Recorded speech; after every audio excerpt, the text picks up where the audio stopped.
Sorry, my dear, I'll move you over a little bit.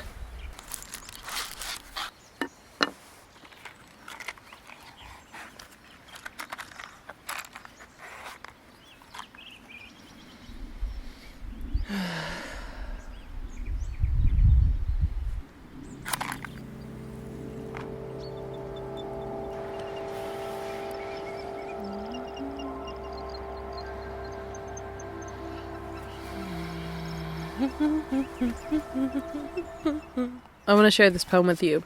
It's really beautiful. It's from an Irish poet. It's called How Could I? But how could I shut my ears to you? You play so beautifully. How could the night not open its heart to the fine light you fill? How could I stand before the day as you do, playing on so beautifully? I have been wanting to make this video on self-safety. Of course, the reason why I'm inspired by this is because I resonate with it on a personal level, and I feel like self-safety is so important for me to help me to get through the day and to make sure that I'm feeling okay in myself. And one of the main reasons why I think that this is so important is because if I don't feel safe, whether or not I do anything about it, it naturally spills into other areas of my life, and it impacts everything I do and how I interact with people and how I interact with myself and work and everything. And just to kind of sidetrack, in saying keeping yourself safe, I don't mean that you shouldn't feel any discomfort. I mean it's great to feel discomfort and to get out of your comfort zone and have to reanalyze what's working, what's not working. But what I mean is more so you feel okay in yourself to be able to cope with being an adult and existing in this world. That's what I mean. And I feel like I struggle with that so much. I think there is a certain level of you should feel safe. You should feel okay. You shouldn't be having to overthink every single thing that happens or feel like you're on fight or flight very often. I think there's something wrong there. And so that's what, just to kind of also point that out. Still is. I still feel like I have such a long way to go to feel safe in my body and to exist in the world. And in that though, I'm finding so many tools that I want to share. I haven't found a video like this or a space like this, so I want to create that for myself and for others. Maybe the day-to-day doesn't feel really safe, and even just opening up your door to your space, there is so much happening. And when you're not feeling okay or safe in yourself, it's just so hard to interact with any of that. And I feel like I live my life like that. And I'm constantly having to pull back from people or just from things that are happening. I constantly have to pull back, or I'm too out there. And then I realized I've been too out there in such a unregulated way that now I'm going back and I'm overthinking about it and judging myself, and now I'm feeling fear and I'm feeling scared and I'm not feeling safe. And I just feel like I deal with that literally day in and day out, and I found things to help me with that, and so I want to share them. I wrote some things down that I wanted to share. So basically I worked hard to find my way back to my body after a long time of dissociating and not being in my body. I'm feeling like I was living life from afar. I was kind of watching things happen and I felt out of control. I felt like sort of anything could happen to me and there was nothing I could do about it. So I was at this feeling of watching things from afar. And I still struggle to feel safe in, as I said, in the day-to-day. So that includes speaking my truth. I also struggle to travel far from unfamiliar places, and that's something that I'm actively working towards, driving out further away. You're going for further walks by myself. Also socially, that's such a big one for me. In new situations and making decisions, I find it difficult to trust myself, and also just trusting that things will be okay, and things won't, the house won't be on fire tomorrow. Metaphorically speaking, I struggle to feel that things will actually be okay. And so in that is where I'm coming from. Just to give a bit more perspective, it's kind of where I'm coming from and what I mean, where I share the things that I do in my day-to-day to keep myself safe. I feel like a bit of context really helps. One of the biggest things that I feel like had a big impact on me was therapy. And it was such a catalyst for creating space for something really uncomfortable. And the way that the specific therapist that I've been going to approaches it is like, he's silent quite a lot, something that like I'm uncomfortable with. If there's silence, like there's something wrong. And that's how I feel about silence. Like silence is bad.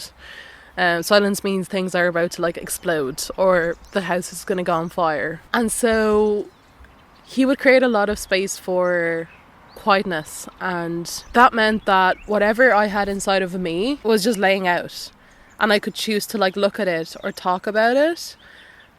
And that made me realize how scary that was, and how disconnected I was from the body, like from myself, and how dissociated I was, how much I lived my life in dissociation. And anytime I kind of had to approach what was happening, I would just float away. Like I couldn't be there with it. Yeah, I feel like that was such a catalyst for creating a bit of safety, that like space to actually speak and to be seen and to be heard.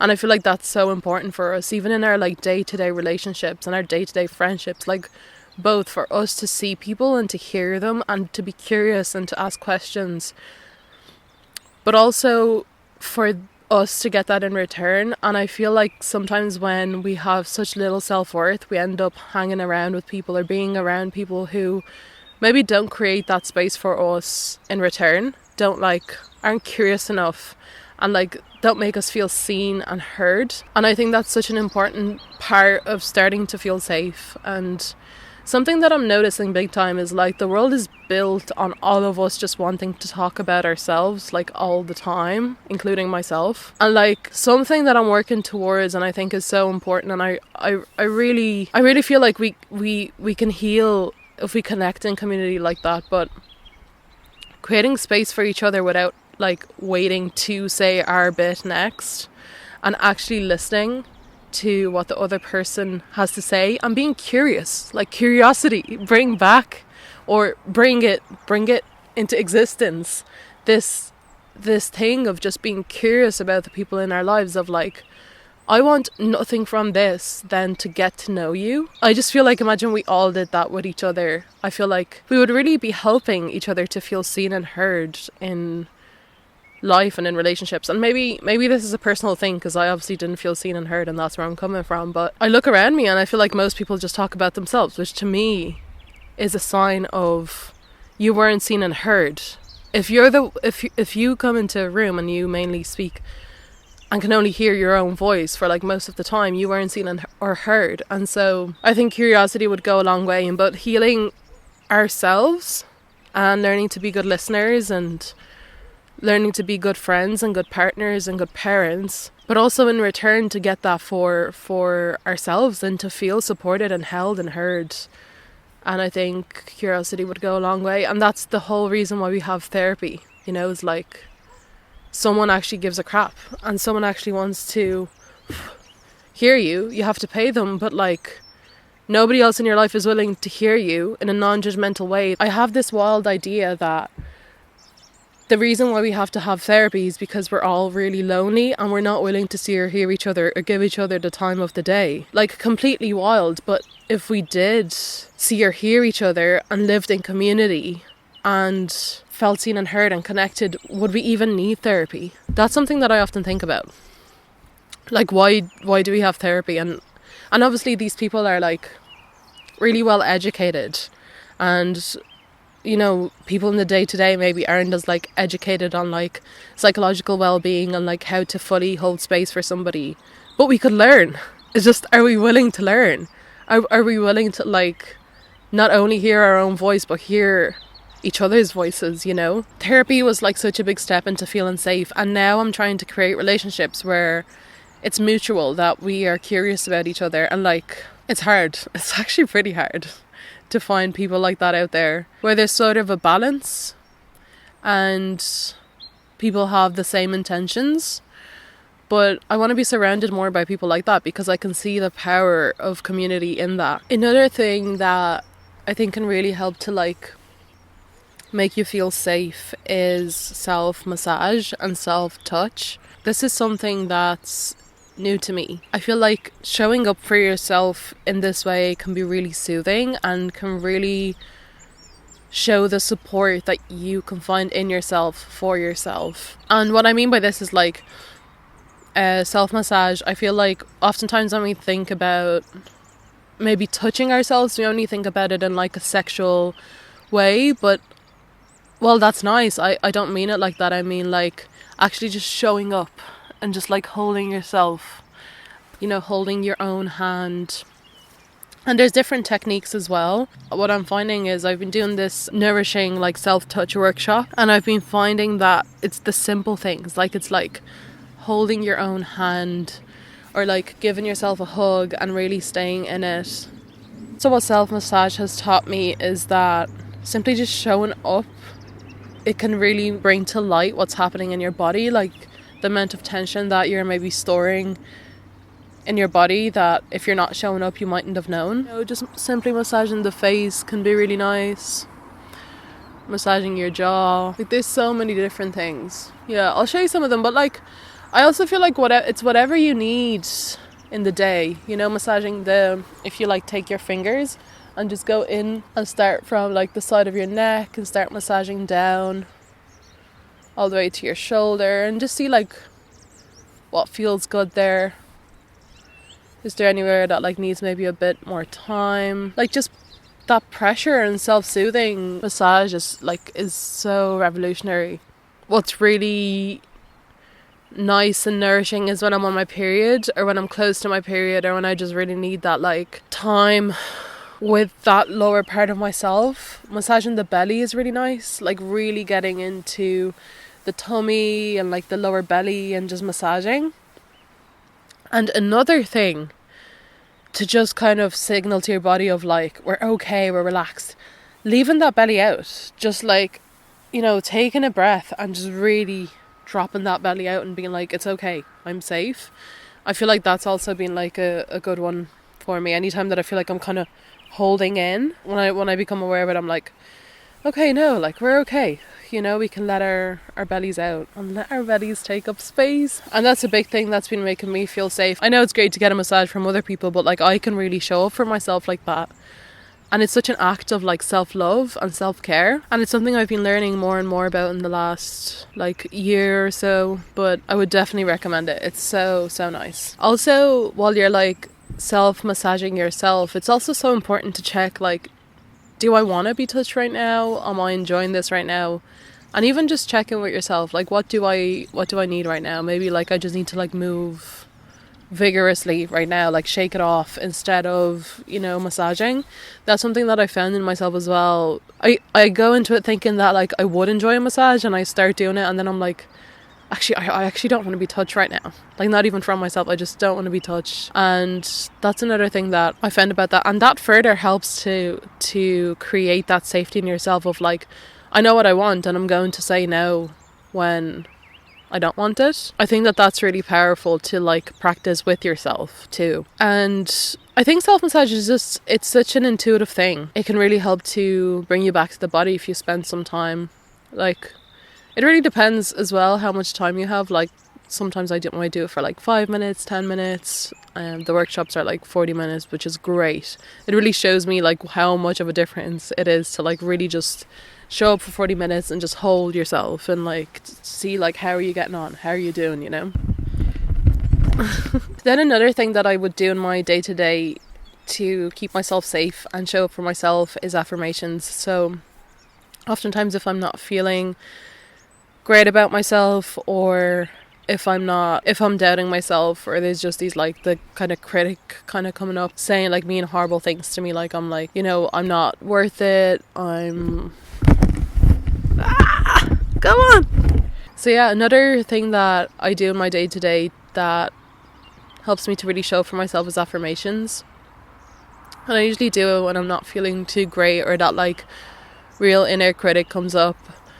And a lot of my affirmations are like, I'm safe, I'm okay, things will work out. And sometimes what really helps is to put like one hand on my belly, one hand on my heart, and really sit with myself to feel into that affirmation and be like, I'm safe and that kind of thing. But that, I feel like that hand on the belly and hand on the heart really helps. There's different affirmations for all of us because we've been through different things and we need different things at different points. But there's loads of beautiful affirmations out there to start off with. Another thing that has really helped is humming. Humming has been so helpful, and sometimes I end up humming for like days just to keep myself like sane and safe. Like I literally go around everywhere I'm going and I'm like like whatever hum comes to me on the day. But humming, and I think together with singing, is great because it stimulates the vagus nerve, which basically sends signals to your body to relax. And so there's actual science behind it, but humming is so good in the day-to-day. Like this is just a quick one that like I'll use it as I need it. And I also wonder, is there something about humming that is kind of like motherly, and so it also relaxes the body from that perspective? Or maybe that's just like the stereotype that I have in my head of like humming, like a mother like humming, you know, like so who knows. And this next one's just straight up weird, but I feel like I've seen it a lot in other people as like a way of self-soothing. And then for some reason I also have just seen it a bit in yoga when people come to like a yoga class and they just tend to adjust. They kind of swing from side to side, but literally just like a self-soothing movement of like, I'm okay. Rocking back and forth, rocking side to side. And that has actually been feeling great in just like, if I'm kind of in a situation where I don't feel too great, just like really just moving and rocking. That motion of rocking for some reason just really soothes you. Again, I'm thinking back to that mother, you know, she's like swinging you, but I don't know why. And I've seen it, and that's been a great like just safety mechanism for me to go to. Inner dialogue is the next one up. This one has been so crucial to me because I feel like as I'm trying to keep myself feeling okay within myself, there's this inner dialogue happening that sometimes aren't even my thoughts or my words or my voices. They're somebody else's, but they live within me now. And that's why I feel like this has been kind of an important one for me to tackle, to just kind of take away those voices that aren't mine and just put them away or confront them, and literally just confront that thought or that voice. But inner dialogue is essentially how we speak to ourselves. And I think the more in tune we are with ourselves, and the more awareness we start to bring in like what's going on internally, the more you realize how you speak to yourself, and you just kind of become more aware of your thoughts, and you're able to observe them more rather than letting them take over and like living them out in your body. Just being able to have that awareness helps to differentiate that these are just thoughts and they're just voices that exist within my space here, but it mightn't have anything to do with me. And particularly for voices or like inner dialogue that puts you down and tells you can't achieve things or can't do things, I think it's so important to like tackle that and be like, okay, that's interesting. I know you're saying I can't do this, but like so far I've actually done this and this, so I actually can do things. Or, you know, or when like I feel like this goes into that perfectionist kind of inner dialogue a little bit, but when you don't get enough things done, you jump straight away to feeling like a failure or not feeling good enough or whatever else comes up. But instead of that, being like, okay, yeah, you weren't able to get that done. You know, maybe you just didn't plan things out well, and we could do the rest of it tomorrow or whenever we get a chance, because we're only human and we're not a machine, and things like that as well. I wrote some things down about this. So I was saying a more positive and supportive inner dialogue can help us become better friends and parents to ourselves. And developing this relationship with inner dialogue happens once we stay in awareness with our internal landscape of what's going on internally, away from the autopilot mode, because sometimes we're kind of living life on just autopilot. I know I am, and I constantly have to like remind myself to bring myself back to presence, back to now, and check in and see what's going on. And that really helps to like turn me in the right direction again, instead of just like going into this chaotic state. You're always going to have stories like you're not good enough, but do you let that voice keep repeating over and over, or do you question it? Do you confront it? And I've been trying to talk to myself like I would with others. And when I'm doing things, or even in social situation, I'm aiming to check in more with myself. This is a huge one, but that inner dialogue when you're with people and you kind of notice like something's not right here, I'm not feeling too good right now, what's going on? And even the inner dialogue, instead of like starting to maybe catastrophize and be like, oh, have I said something, maybe they don't like me, instead of that being like, are you, like me too myself, I'm usually like, I'm trying to be better at this, but I've started to ask things like, are you okay? Are you... I don't ask myself, are you okay, condescendingly.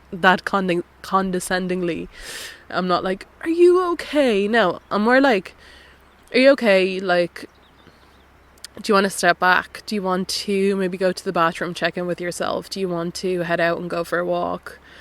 What would you like to do? What do you need right now? And like social situations are such a big one like that for me, checking in with myself. But even just in general, in my day to day, instead of doing what I think I need to be doing, just checking in. And you mightn't always have time and space, because I feel like we all have loads of different things that we need to do. But if you do have time and space, just being like, are you okay? Like, you seem off, you know, what's going on here? And just, again, maybe the hand on heart and hand on belly, and sit with it. What's happening here? And I find that even if I can just give myself a couple of minutes, it can really change the trajectory of things and not spiral. And I think that brings me in nicely into this other thing, but checking in with myself before and after socializing.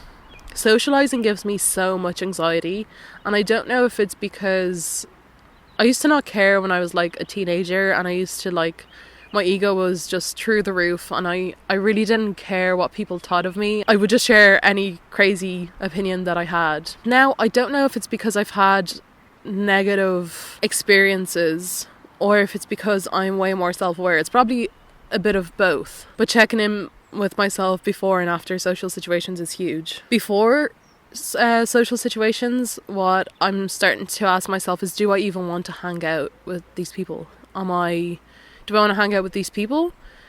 Am I okay to hang out, even if these people are nice? Am I actually okay to hang out right now? Am I feeling regulated and safe in myself? Because sometimes I feel like when I hang out with people, if I don't feel like I have my 2 feet on the ground, I tend to merge with people and get so sucked into them, and I can't really take care of myself then. Although like this is still a work in progress, I'm getting a lot better at like, do I even want to be there? Then after socializing, what often happens is I tend to overthink. I said X, Y, and Z. Oh crap, what about when this happened? What about when this happened? And then I spend so much time and so much energy after hanging out with people, even if things were absolutely fine. I spend so much time overthinking about the interactions, and I'm like, I don't deserve that. Like, I don't deserve that. Some of these tools that I use them so interchangeably, but like coming back to affirmations of like, it's okay, you're okay, so what if they don't like you? And something huge that I learned from my partner, and I wish I wasn't that reliant on sharing this with my partner, but I did for quite a while. Of like, I was so socially anxious, and anytime we would both hang out together with people, after hanging out, I'd be like, do you think it was okay when I said this? And he would always, like the sweetest person in the world, he would always affirm me of like, yeah, of course, like, of course it was okay, or like, yeah, I didn't even notice it. And like these big kind of things that I was making up in my head, these big monsters, like he would be like, no, like it's fine, they're just little teddy bears, chuck them to the side. And I feel like I learned so much from that, and now because he's given me that, I can now give that to myself. And I wish I didn't need that in the first place, and I wish I didn't rely on that, and I wish I was like doing great, but yeah, unfortunately I did. And I now learned a lot from that, and I'm trying so much more to be independent in that, and after hanging out with people to be like, no, I'm okay, what I said was okay, and it's okay to be me, and not everybody is for me. I deserve really good things, and I don't deserve to treat myself like this. Another thing is like, sometimes I am in social situations and maybe I did say something embarrassing, or maybe I did say something that didn't land, but what I'm trying to do more of is to see myself from this third perspective with like empathy, and to just watch myself as if I'd be watching another person, and not in a dissociative way, but in an empathetic way of like, oh wow, that person was like really anxious when they were in that conversation, and of course they would act like that because they were feeling dysregulated, and that's okay. And if they were to be around people that are actually loving and caring, that won't matter anyway. But yeah, really showing myself that kind of love and that empathy of almost if somebody loving was watching me from afar and being like, oh yeah, of course, and it's okay that you're feeling like that, like come over here, we'll take care of you. And just also being surrounded by people that maybe understand that might really help. And that's something that I'm realizing big time, is like, if I'm dysregulated and I show up, and then there's all these other people that are dysregulated and they show up, well then we're all dysregulated. And maybe surrounding yourself with people who you don't want to, you don't want necessarily to be around people that are like exactly the same like you, is not what I mean, but maybe people who have similar values and who are also working on themselves like you are, whatever kind of background or perspectives they're coming from. And yeah, I think on that note is just making sure that when you are socializing, you're hanging out with people who shower you with love and don't scold you or don't make you feel a certain way if you do make mistakes or something. That I'm realizing, it's so important to have people around you that like actually notice you. Like if you're a bit off, they can tell, and they're not, they don't hold back on asking that, because I would do the same for a friend. So I think it's so important like to check in the kind of values that you want in friendships and the kind of values that you have or don't have in yourself that you want. Make sure that you know what you value, and that you look for friends and people in your life that maybe value at least close to similar things. Because if you really value like showing up for yourself and taking care of yourself and showing up for your emotions and feeling your emotions, but then you're hanging out with people who maybe don't value any of that, you're going to be banging heads with people because it's not making sense. And so having that connection to people who value at least some of the main things that you value too, I'm realizing is so crucial. And socially then you feel a lot more safe, or you could go to that person and talk about things if something came up. And another thing that is like such a big part of my day to day that I'm like, I need to kind of do this to, it helps to keep me safe, but to just move energy, because I feel like we hold so much in the body. The dog is cold. Movement really helps in moving that energy, and things that I feel like are a go-to for me now are definitely dance, and just really embracing in that like playfulness, or sometimes just moving through things that I really need to move through. It can be such a like fun or playful thing, or a cathartic thing, or like moving through anger. I really find dance helping in even moving through anger. And other movement that I really enjoy is yoga. And yoga is like, it's such a different energy to dance, because dance you can just kind of, you don't know what the next move is going to be, whereas sometimes in yoga you can also adapt and do whatever you want to do. But oftentimes there's like poses that you go to in yoga, it feels a little bit more constricting for me than and I know it doesn't have to be, but it does feel a little bit more constricting for me than dancing, for example, because you literally lay out a mat. You usually tend to stay on the mat, whereas dancing you're kind of just going everywhere if you have the space. But yoga has been great in helping to actually bring more awareness internally and to like activate these energy systems in my body. And it's been a different kind of movement, a different kind of energy, a different kind of awakening in the body. But it's also actually brought me a lot of anxiety, because it's made me hyper aware of my internals and being really with that. And I think as time goes by and the more I practice, I've gotten so much more okay in it. But yoga is an interesting kind of movement, and it's a different kind of movement. And yeah, movement to just move that energy. And I've started running a little bit lately, which is hilarious. But that really helps to really like vigorously just like clear everything out of the body. But something that I've realized lately is like, I want movement to be fun. And I know like people say this all the time. It's like, make sure you do movement that you enjoy. And movement does serve different purposes. Like, I wouldn't only look at movement as fun and play, I'd also look at it as like tapping into anger and moving through anger, or through like difficult emotions, maybe like density and sadness and grief and sorrow and all these kind of heavier things. But yeah, movement is also class. And yeah, I'm inspired to just share this because they're such simple things and simple tools, and I had only wished that I had them sooner as a way to like be able to move through my days. And I think we're all so different and we need different things, and we all do what we need to do to like show up, but finding maybe less maladaptive ways to show up and really see your worth and be like to yourself, I'm safe and I deserve to be safe. I deserve to feel good, and really this is what all of this is for me, and to feel my deep emotions and to really show up for myself, to be a friend and a parent rather than like a critic. But yeah, take care of yourself and hopefully see you in another video. Bye.